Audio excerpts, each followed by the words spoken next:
Aura farming कोई मुझसे अच्छा नहीं जान सकता है, क्योंकि मैं जहाँ से निकलता हूँ लोग मुझे देखते हैं, लोग मुझे सोचते हैं, मैं जहाँ जाता हूँ लोग मुझसे मिलना चाहते हैं, लोग मुझसे बात करना चाहते हैं, और जो मेरे जैसा नहीं बन पाता वो शिद्दत से मुझे हेट करता है। अब इसमें भी एक अलग ही मज़ा है। देखो, ऑरा क्रिएट करना कोई बहुत आसान काम नहीं होता है, इसमें सेक्रीफाइसेस लगते हैं। अभी मैं तुम्हें बहुत अच्छे से बताऊंगा कि कैसे तुम अपना ऑरा क्रिएट कर सकते हो, लेकिन तुम में से सिर्फ 10% ही ऐसे लोग हैं जो सच में अपना ऑरा क्रिएट कर पाएंगे। अब तुमने वो कोट तो सुना ही होगा कि अगर हर कोई हीरो बन जाएगा तो फैन कौन बनेगा। इस वीडियो के बाद तुम्हें तय करना है कि तुम्हें हीरो बनना है या तुम्हें फैन ले जाना है। ऑरा फॉर्मेशन का सबसे पहला स्टेप ही होता है आई कॉन्टैक्ट। तुम्हें इसके फीचर्स को जानना होगा, तुम्हें आई कॉन्टैक्ट को कैसे इफेक्टिवली यूज करो ये समझना होगा।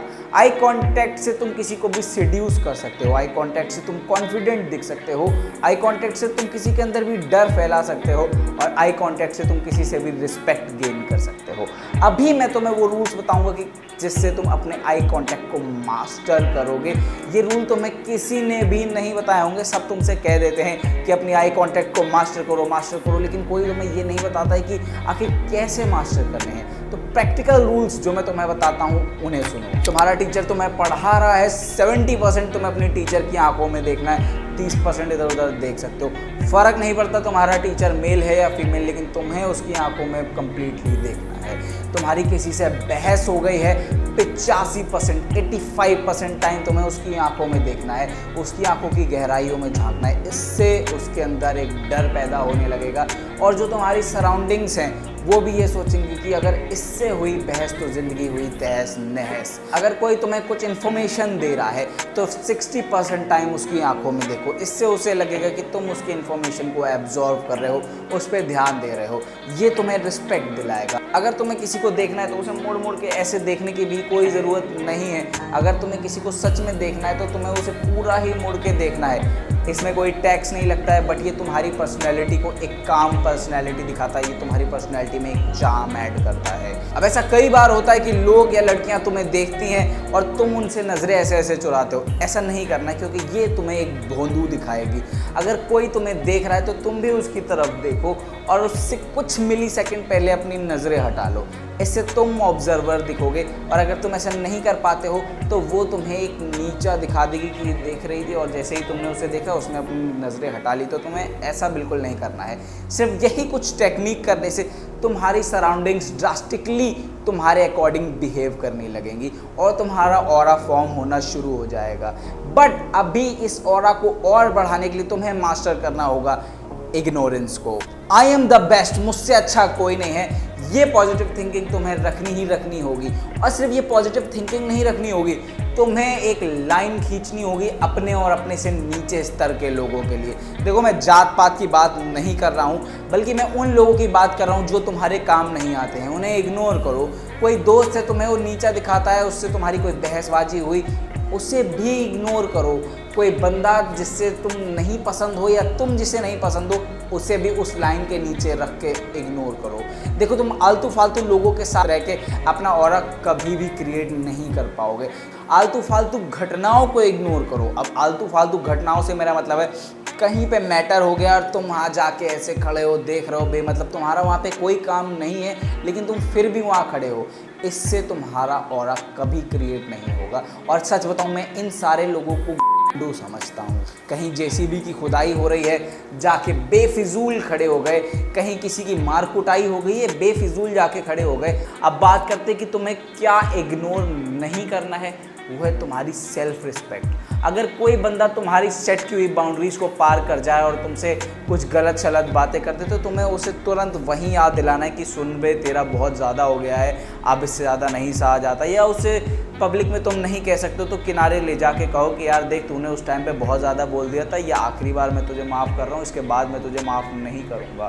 देखो, जब भी बात आत्मसम्मान पर आ जाए तो उसके लिए कुछ भी करना पड़े करो, लेकिन कभी भी अपने आत्मसम्मान को गिरने मत देना, क्योंकि इसे बनाने में बहुत मेहनत लगती है। Control your emotions. देखो एज अ मैन होने के नाते मैं तुम्हें बोलूँगा कि तुम्हारे इमोशंस पे कंट्रोल होना बहुत ज़्यादा ज़रूरी है। बट आजकल कुछ ज़्यादा मीठे, कुछ ज़्यादा सॉफ्ट हार्टेड लड़कों के साथ क्या होता है कि उन्हें किसी लड़की ने रिजेक्ट किया तो वो रोए जा रहे हैं, रो रो के समंदर बना दिया है। उन्हें किसी कोई दोस्त उसे छोड़ के चला गया या कुछ हो गया तो भाई दारू पिए जा रहा है, अपना सब काम वाम भूल के से बिल्कुल दारू के नशे में चूर चूर हो गया है। तो तुम्हें खुद ऐसा लगता है कि अगर तुम कहीं से ऐसी चूतियों जैसी हरकतें करोगे तो तुम टॉप 0.1% पे आ पाओगे? कभी नहीं आ पाओगे। You have to suppress your emotions. अगर तुम्हारी कोई कमज़ोर साइड है जो कि बहुत से लड़कों की होती है तो ज़रूरी नहीं है कि तुम उसे पूरी दुनिया में प्रदर्शित करते घूमो। उसको छुपाना सीखो, अपने दिल को मजबूत करना सीखो। यहाँ तक अगर कोई भी तुम्हारा मर जाता है घर का सगे से सगा तो भी तुम्हें रोने की ज़रूरत नहीं है। अपने दिल को कड़क करो, अपने इमोशंस को मास्टर करो।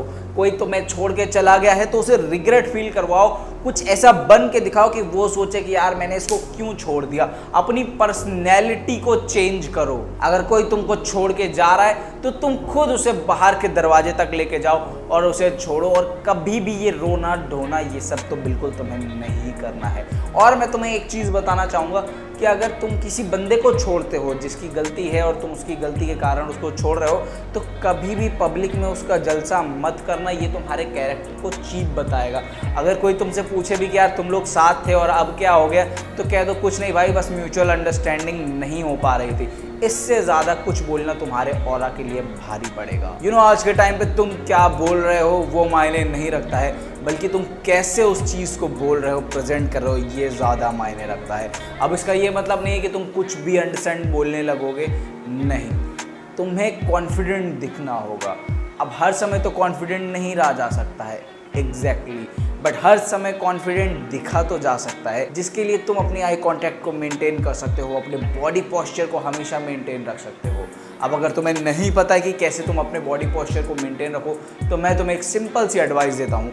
जब भी तुम किसी भी दरवाजे से निकलो, अपने घर के दरवाजे, स्कूल के दरवाजे, ऑफिस के दरवाजे से निकलो तो अपना सर ऊपर कर लो और इससे तुम्हारा अपने आप चेस्ट भी पीछे जाएगा और शोल्डर भी आगे आएगा। इससे तुम एक कॉन्फिडेंट इंसान लगोगे। तुम्हें इसे सिर्फ 21 दिन तक करना है, इससे तुम्हारी हैबिट पड़ जाएगी और तुम लिटरली एक कॉन्फिडेंट बंदे लगने लगोगे। कहीं भी जा रहे हो, किसी भी इवेंट पे जा रहे हो, किसी से भी मिलने जा रहे हो, थोड़ा सा खुद टाइम लो और खुद को इम्प्रूव करो। खुद की ड्रेसिंग सेंस को एक बार देखो, खुद को काम स्टेट में ले जाओ, अपनी आवाज़ में थोड़ा सा बेस लाओ, अपनी आवाज़ को थोड़ा सा सही करो। इसके बाद तुम किसी से मिलो या किसी भी इवेंट में एंटर करो।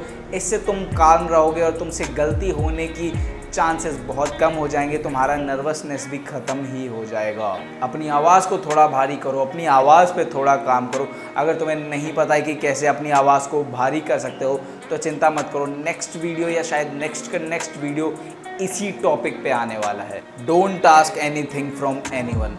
देखो, अपनी ज़िंदगी के कुछ उसूल सेट करो। हर समय भीख जैसी मांगना बिल्कुल भी अच्छा नहीं होता है। अब ऐसे मैंने तुम्हें क्यों मना किया कि कभी भी लोगों से मदद मत मांगना, क्योंकि लोग हमेशा एहसान जताते हैं। आज वो तुम्हारी मदद करेंगे, कल वो तुम पे एहसान का ऐसा तीर मारेंगे कि तुम्हारा ऑरा छर्री छर्री हो जाएगा। और कई बार लोग तुम्हें मदद देने से भी मना कर देते हैं, इससे भी तुम्हारा ऑरा गिर जाएगा। बट जब तुम वन मैन आर्मी बन के अपने सारे काम खुद ही करते हो तो तुम्हारा ऑरा ऑटोमेटिकली बढ़ने लगता है। कभी भी तुम्हें किसी से भीख नहीं मांगनी कि यार मेरे साथ रुक जाओ वरना मैं तुम्हारे बिना लोनली हो जाऊंगा। नहीं, कभी भी तुम्हें किसी रिश्ते के लिए भीख नहीं मांगनी, कभी भी तुम्हें किसी से रुकने के लिए भीख नहीं मांगनी है। अरे अकेले रहना सीख मेरे भाई, क्योंकि तू अकेले आया है और अकेले ही जाएगा। जब तुम ये बात सीख जाओगे तो ऑटोमेटिकली तुम्हारा ऑरा बहुत ज़्यादा बढ़ने लगेगा, क्योंकि आदमी जान जाएगा किंग पर्सनैलिटी का बंदा है, ये अकेले चलता है, ये सबको लीड करता है। तो तुम सबके लिए एक एग्जाम्पल बनोगे, लोग तुम्हें फॉलो करेंगे क्योंकि तुम जानते हो कि कैसे अकेले चला जाता है। तुमने हमेशा नोटिस किया होगा कि जो भी मदद मांगते हैं कि भाई मेरी मदद कर दो मदद कर, तो वो ज़िंदगी में पीछे रह जाते हैं। लेकिन जो मदद करते हैं और जो कभी किसी से मदद नहीं मांगते हैं, जो अकेले अपना रास्ता तय करते हैं, उनके पीछे ही दुनिया चलती है। लास्ट और सबसे पावरफुल चीज़ है बी ग्रेटफुल टू पीपल्स। तुम्हें जिसने भी जो कुछ दिया है या फिर तुम्हारे आसपास जो भी है उनके लिए ग्रेटफुल रहो। खास तौर पे अपने से छोटे लोगों के लिए, चाहे वो तुम्हारा छोटा भाई हो या वो तुम्हारा गार्ड हो या वो तुम्हारा कोई दूध वाला हो। अगर तुम किसी भी दुकानदार से कोई भी सामान या उसकी कोई भी सर्विस लेते हो तो उसे एट द लास्ट एक थैंक यू ज़रूर बोलो। इससे उसका तो दिन बनेगा, साथ ही वो तुम्हें रिस्पेक्ट देने लगेगा। वो तुम्हें जिस नज़र से देखेगा वो तुम्हारा कॉन्फिडेंस बूस्ट करेगा। अगर कोई डिलीवरी वाला आया तो तुम उससे एक बार पूछ सकते हो, भाई क्या तू पानी लेगा, या भाई तू कैसा है, तू ठीक है कि नहीं है। कोई गार्ड है या कोई गरीब तुमसे मदद मांगे, इससे पहले ही तुम उसकी मदद कर दो। कभी भी, चाहे तुम नशे में हो या होश व आवाज़ में हो, कभी भी किसी गरीब को सताना नहीं, कभी भी उसे गाली मत देना, मारना पीटना नहीं। कुछ भी करना है तुम अपने बराबरी वालों से कुछ भी करो जाके, लेकिन कभी गरीब की हाय मत लेना। एक रिस्पेक्ट अपने साथ लेके चलो, अपने टीचर्स की रिस्पेक्ट करो। जो भी बंदा तुम्हारे आसपास है उसे एक रिस्पेक्ट की नज़र से देखो। ऐसा नहीं है कि तुम एक अकड़ू बनते चले गए हो, इधर घूम रहे हो, उधर मुंह हिला रहे हो, किसी को देख नहीं रहे हो, अपने काम से मतलब रख रहे हो, ठीक है। बट जब तुम्हारे साथ ये ग्रेटफुलनेस चलेगी ना, तब तुम्हारा ऑरा एक बहुत ही ज़्यादा नेक्स्ट लेवल पे जाएगा। कोई देखे चाहे ना देखे, बट तुम्हें अंदर से खुशी होगी जो तुम्हें बहुत ज़्यादा आगे तक लीड करेगी। अगर तुम्हें ये वीडियो सही लगा हो तो इस वीडियो को लाइक करना, आयुष तिवारी चैनल को सब्सक्राइब करना, और ऐसे ही और वीडियो चाहते हो तो कमेंट करना।